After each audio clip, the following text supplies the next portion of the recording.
ફરીવાર વાત કરીએ હળવદની તો હળવદ તાલુકામાં બાજરી ન આવતા સસ્તા અનાજના દુકાનદાર અને ગ્રાહકો પરેશાન છે। મોરબી જિલ્લાના હળવદ તાલુકામાં આજે 15 તારીખ થવા છતાં પણ રેશન દુકાનદારે બાજરીના રૂપિયા ભરવા છતાં હજી બાજરી આવી નથી।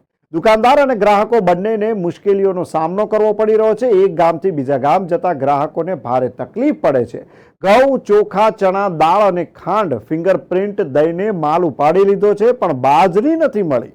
બાજરી લેવા જવા માટે બીજો ધક્કો ખાય છે, ભાડું ડબલ ભરવાનું થાય છે। સરકારને ગ્રાહકોની એક જ રજૂઆત છે કે જે કોઈ અનાજ આપો તે એક સાથે આપો, જેથી ગ્રાહકોને ડબલ ધક્કા ન ખાવા પડે।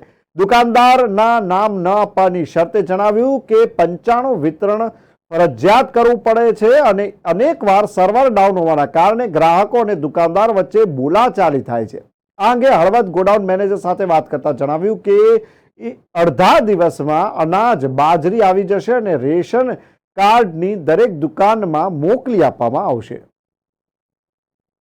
યશોધર Kanjariya, in charge godown manager Halvad. હાલમાં આપણી પાસે બાજરાનો જથ્થો ઉપલબ્ધ નથી।